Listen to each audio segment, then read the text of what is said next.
Now let's take a look at another example of a four-term polynomial that we're going to factor using a technique other than 2 by 2 grouping. We just looked at an example of 3 by 1 grouping, but in this case, the first three terms of the polynomial are not a PST. The last three do look like a PST, but I'm wondering if we can make it a PST. Let me show you what I mean here. So if we're instead going to do 1 by 3 grouping, then the grouping might look something like this, okay? Notice I included the negative sign in front of that first term, okay, in front of the b squared, and that becomes really important because right now the three terms are not a PST, but the leading term is negative, the leading coefficient is negative, it's -1, and I did say that if you were going to begin factoring and the leading coefficient is negative, then then the GCF should be a negative. So what we're going to do is we're going to factor out first a -1 from that three-term polynomial in the green parentheses there. Well, what would that look like?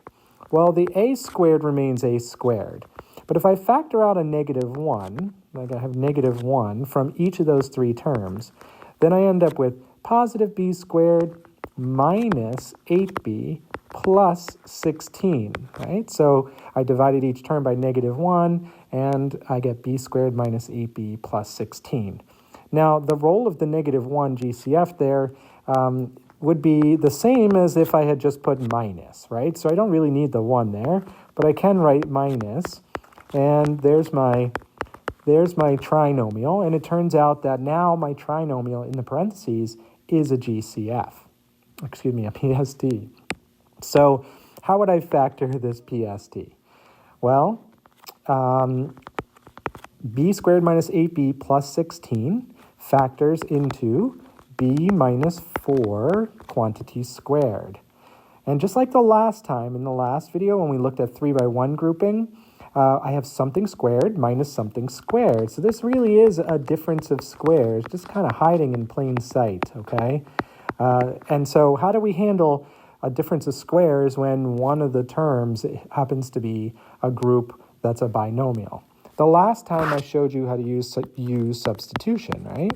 So u is equal to b minus 4. And that's going to make this a squared minus u squared. And a squared minus u squared is factored a plus u times a minus u.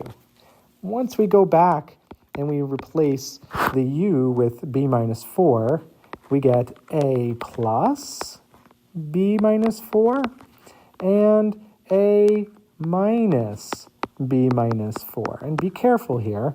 Right? Notice the b minus 4 I put in parentheses, especially in that subtraction one, because that's really important.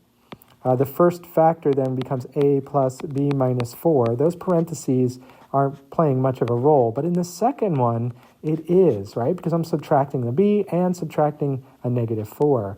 So really, that becomes a minus b plus 4. So being able to work with the signs here is really important, and you got to be extra careful, okay? Because a lot of work with negative numbers and factoring out negatives and distributing negatives come into play when you're handling a 1 by 3 grouping problem like this one. So just be careful. If you need to go back and see what I did again, you can do that. I'm going to give you some time to practice this, all right? Remember, 1 by 3 and 3 by 1 grouping is nothing more than recognizing that the group of 3 is a PST, and PSTs become binomial squareds, and then you end up with a difference of squares, okay? So just be careful, be on the lookout for these, and give them a go, and if you have any questions, let me know.